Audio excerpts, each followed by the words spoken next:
could be larger than life. Welcome to Live Life Driven. Thanks for tuning in. You ever have a mindset to do something and you keep thinking about it and you mean to do it and you just don't? Well, that is me and this recording. If you follow my show, if you've listened for a while, you'll realize that I have not put a show out for at least the last 3 weeks. And I've been meaning to. And you know what? I've just, for whatever reason, have lacked the motivation to get this show up. And I've got some good content for today, so please bear with me. Been out of touch. I apologize for that. I've got 3 or 4 really good recordings with great guests that will precede this one in the coming weeks. And I will do my best to get back on track.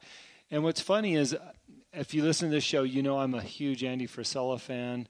And he has his Real AF podcast that I listen to religiously. I think I've caught 100% up with all his shows. And so on Mondays, I go to listen to it, and it's not always there on Monday. And then sometimes Tuesday, it's not always there. And then this week, I think it finally showed up on Wednesday. And I realized I'm looking for Andy's show, and I'm patiently waiting, and I'm getting frustrated. And I thought, well, my one listener of Live Life Driven is probably waiting for me to put out a show. So here it is. Thank you for sticking with me if you're listening. And, there's a few things I want to touch on this week, and that is just considering, again, the COVID environment that we're in. I think we're on the other side of all this looting and madness in the cities. I haven't seen it in the news for the last few weeks, but it doesn't mean it doesn't exist. The point is, please use this time to focus on yourself, to progress your own goals and objectives for you and your family. Don't get wrapped up into what's going on all over the place. And I'm not saying ignore it, and I'm not saying play a critical role by voting and getting involved where you can, but don't let it suck you in. I found myself on my Instagram feed chasing all the news, looking at all this bullshit, and I look up from the clock and I've burned an hour and a half, or if I add up all the time for the day, maybe it's a couple hours. And what a waste of time it is, because it has zero value on my day and my life. Because as most of us are probably questioning how accurate the news is or what we see, even what we're watching and we feel to be true might not be necessarily what it is. So use this time to make yourself better, create a better job for yourself or your family life or whatever it is, and don't get sucked in to what's happening everywhere. And let's all hope to come out of COVID and all this stuff in a better place. And I've said that a few times, and I hope that you will take that to heart and you'll do something about it. By the way, speaking of getting sucked into social media, I watched on Netflix, and yes, I've been meaning to ban Netflix, but we don't watch TV, so I forgot about it. But everybody told me, before you ban Netflix, watch their movie called The Dilemma, The Social Dilemma. What an incredible piece of work about social media and how those companies are really controlling our every thought and dream. It's amazing how they've progressed, and that thing has just gotten away from the creators. And they'll tell you on the show, a lot of these creators will say, we never knew that this would go to where it's going. But if you think about it, I was trying to explain it to my 4-year-old and my 6-year-old what the show was all about, because they were kind of listening in. But at the end of the day, well, there was a quote in the beginning: if you're not paying for the product, you are the product. In other words, if Google's free, you're the product, and they're selling your eyes and your attention to their advertisers. So now all of a sudden you're the product. So if you think about it, and this is one of the things that they highlighted in this movie, is it is to their advantage to trick you into spending as much time as possible on their platforms. And that's part of the reason for the little thumbs up or the little heart on Instagram, because we all want to get more hearts and feel that we're being acknowledged for what we post up. And we're constantly double checking, like, oh, did I get more likes? Did I get more likes? Or do I like him? And it's perpetual. But what it really is doing is it's giving that platform more of your time and attention, whereas that platform is making more advertising dollars because you're spending more time on it. And what really made that real for me is I use WhatsApp quite a bit and WeChat. A lot of that has to do with working in Mexico and some other places, and those apps are very popular in foreign countries. And so if I write a message to somebody in WhatsApp and they receive it, it shows received. But if they're typing back to me, it also says in the top, typing. Well, guess what? I'm going to wait for them to stop typing. I'm interested. Oh, they're writing me back right now. And they just bought a few more seconds of my time because I'm waiting for them to type back. And that's when it hit me like, wow, by that platform posting up, typing, it's gained my attention for that much longer. So they get my viewing that much longer. I waste that much more time on that app. So please, if you can, watch Social Dilemma.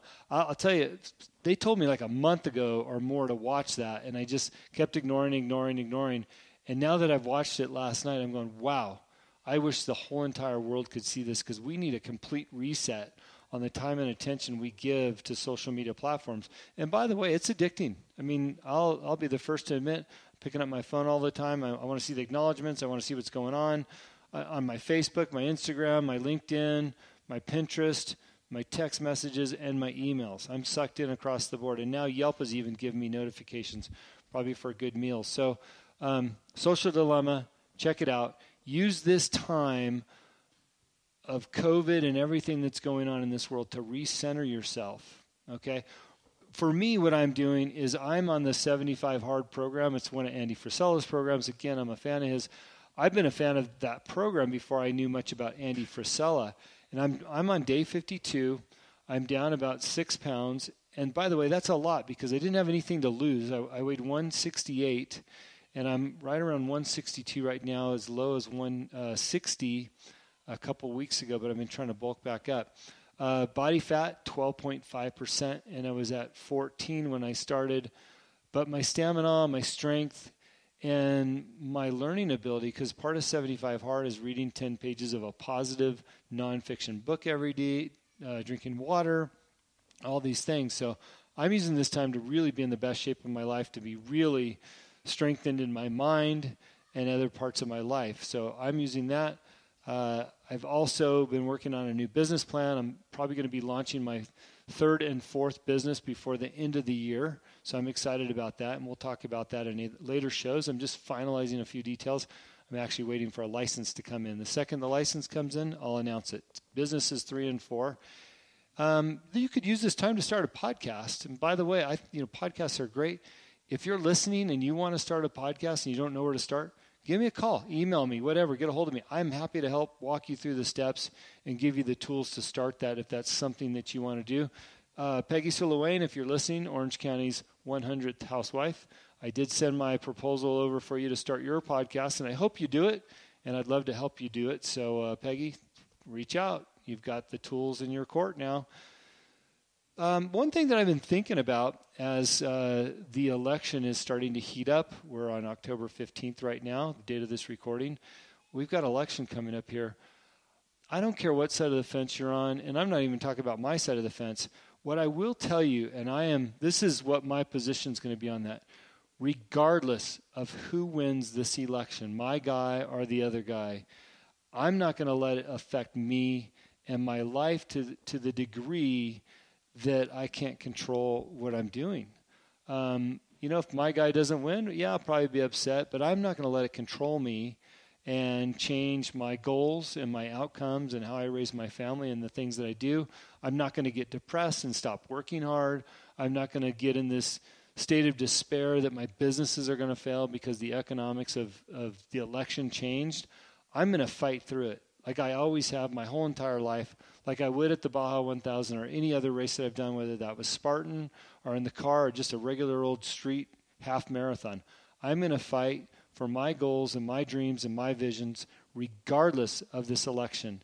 And I want to encourage you to do the same. I want you to win on the other side of this election. So on November 5th, 6th, 7th, 8th, and on, put it in your head that you are going to win no matter what happens in this election, okay?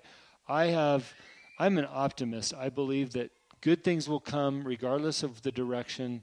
If anything, we've fleshed out a lot of the poison in our country, and hopefully by the time we get to the other side of this election, that stuff is done and over with, and we start all working to make this a better place regardless of who wins. So please, take that into consideration. I'm telling you right now what I'm going to do. So if you're going to have a pity party after the election, you can follow along on what I'm doing. Like I said, I'm going to launch businesses 3 and 4, and you can watch me succeed because I refuse to fail. So please have that same mindset. With that, I am also extremely grateful for what I have. You know, I don't care, again, how you feel about the politics that have happened the last 3.5 years. I'm grateful for what I have. These have been a great 3.5 years for me. And by the way, the 8 years before that with the last president, those were good for me too. It just keeps getting better. And that's, again, is because I refuse to lose. I'm here to win. But I also think that we have to have a sense of gratitude every day. So when I wake up in the morning, I write down the things that I'm grateful for. Usually I pick 5 to 10. Write the things down that I'm grateful for, even as simple as the roof over my head, because I have the ability to live in a beautiful country with a roof over my head. I can provide for my family and do all those things that we get to do, like starting new businesses. I also do the same thing before I go to sleep at night. Is I incorporate it into my prayers, but I talk about the things that I'm grateful for, you know, while I'm laying there at the end of my day, because when I go to sleep, I want those things to be the last thing on my mind. So when I'm asleep, that's what I'm thinking about, not the stress of the day or the negativity that's out there. So make it a point to be grateful, and it's important to do it at the start of your day and the end of your day. And I'll say, you know, don't buy the hype when, you know, if you're looking into these self-help gurus and all these other things that are being pushed out there, especially in tough times. You know, do what works for you. I've read several books during 75 Hard. I've listened to a lot of podcasts, and some of them are like, get up and meditate for 15 minutes and, you know, get yourself in this beautiful light. Well, I write down my gratitude, and that's about as far as I take it, because I am not a meditator. I've never have been. I'm not going to do yoga. I'm not going to slow down my pace. I'm going to turn on my heavy metal or country music or whatever it is, and I'm going to get my day going because I'm ready to go win.